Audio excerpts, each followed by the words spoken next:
विद्यार्थियों, अपन पढ़ रहे हैं ठोस अवस्था सॉलिड स्टेट और उसमें अपन आज पढ़ेंगे क्रिस्टलों की संरचना का निर्धारण, determination of crystal structure. X किरण विवर्तन द्वारा किसी क्रिस्टल के अलग अलग फलकों से इन सतहों के बीच की दूरी ज्ञात कर लेते हैं और इस प्रकार क्रिस्टल की पूर्ण संरचना के बारे में जानकारी मिल जाती है। इसके लिए कई प्रायोगिक विधियां हैं, जिनमें पहली है ब्रैग मेथड। इस विधि में एक घूमने वाली टेबल होती है जिस पर गोलाई में स्केल बना रहता है, जैसा कि आपको डायग्राम में दिखाया है। इस टेबल के केंद्र में पदार्थ का एक बड़ा क्रिस्टल फिक्स किया जाता है। एक एक्स किरण नली से ज्ञात तरंग दैर्ध्य वाली किरणें निकलती हैं जो स्लिट एस से गुजरकर क्रिस्टल की किसी सतह पर टकराती हैं और यहाँ से किरणें परावर्तित होकर एक अन्य स्लिट से गुजरते हुए एक आयनीकरण अक्ष ई से प्रवेश करती हैं जो डिटेक्टर डी से जुड़ा होता है। इसमें क्रिस्टल में परावर्तित हुई एक्स किरणों की तीव्रता की जानकारी मिलती है। प्रारंभ में क्रिस्टल के कम कोण पर एक्स किरणों को भेजा जाता है, बाद में धीरे धीरे इस कोण को बढ़ा दिया जाता है और डिटेक्टर से एक्स किरणों की तीव्रता को देखते जाते हैं। जिस कोण पर एक्स किरणों की तीव्रता उच्चतम होती है, ये ब्रैग समीकरण को संतुष्ट करता है। इस प्रकार ब्रैग समीकरण से डी का मान ज्ञात किया जाता है। दूसरा है बच्चों घूर्णी क्रिस्टल विधि, रोटेटिंग क्रिस्टल मेथड। इस विधि में एक छोटे क्रिस्टल को किसी क्रिस्टलीय अक्ष के समानांतर घुमाया या घूर्णित किया जाता है। इस घूमते हुए क्रिस्टल पर लंबवत दिशा में एक्स किरणों को भेजा जाता है। घूमते हुए क्रिस्टल के विभिन्न तल एक्स किरणों के पथ में आकर उन्हें विवर्तित करते रहते हैं। विवर्तित एक्स किरणें एक फोटोग्राफिक प्लेट पर गिरती हैं, जिसमें प्रत्येक विवर्तित एक्स किरण से एक धब्बा बनता है।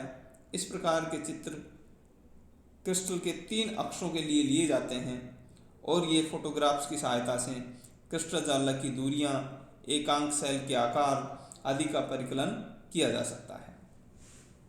तीसरी विधि है बच्चों पाउडर विधि। इस विधि में डेबाई-सेरर ने विकसित किया था और इसे डेबाई-सेरर विधि भी कहते हैं। इस विधि में पदार्थ को चूर्ण अथवा पाउडर के रूप में लिया जाता है, जिसमें छोटे छोटे अव्यवस्थित ढंग से अभिविन्यस्त असंख्य क्रिस्टल होते हैं। पदार्थ के नमूने को एक पतली कांच की नली में लेकर इस पर एक्स किरणों का एक बारीक पुंज को डाला जाता है। नमूने में क्रिस्टल सभी संभावित अभिविन्यासों में उपस्थित होते हैं। क्रिस्टल के जालक तलों के प्रत्येक सेट के लिए एक कोण थीटा होता है जो ब्रैग समीकरण की अनुपालना करता है। अतः असंख्य सूक्ष्म क्रिस्टलों में से कुछ क्रिस्टल ऐसे होते हैं जो इस कोण के अभिविन्यास पर होते हैं। विवर्तित विकिरण पुंजों को एक बेलनाकार रूप में रखी हुई फोटोग्राफिक प्लेट पर गिरने दिया जाता है। ये एक शंकु के आकार में विवर्तित होकर फोटोग्राफिक प्लेट पर गिरते हैं। इस प्रकार पाउडर फोटोग्राफी प्राप्त होता है, जो फिल्म को खोलकर सीधा रखने पर एक चित्र के रूप में दिखाई देता है और उससे हम प्रत्येक रेखा पर उस जालक तल के सेट का सूचकांक लगा दिया जाता है और फिर इसे नापकर एक्स के सही मान ज्ञात कर लिए जाते हैं।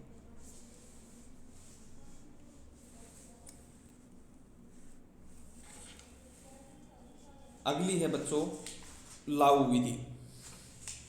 अभी तक हमने 3 विधियां पढ़ी हैं। पहली थी बेटा ब्रैग की विधि, जिसका डायग्राम मैंने आपको दिखाया है। दूसरी थी घूर्णी क्रिस्टल विधि, जिसमें हम क्रिस्टल को रोटेट करते हैं, घुमाते रहते हैं। तीसरी थी पाउडर विधि, इसमें हम क्रिस्टल को पाउडर फॉर्म में कर लेते हैं। डालते सब में एक्स किरणें ही है, यानी सब पे क्या किसकी बौछार कराओगे आप? एक्स किरणों की बौछार कराते हैं, चाहे ब्रैग विधि हो, चाहे घूर्णी विधि हो, चाहे पाउडर विधि हो। अभी हम पढ़ेंगे बच्चों लाउ विधि। एक्स किरणों को एक लेड स्लिट में से गुजारने से प्राप्त एक पतले पुंज को पदार्थ के क्रिस्टल पर भेजा जाता है। एक्स किरणें क्रिस्टल पर से विवर्तित होती हैं।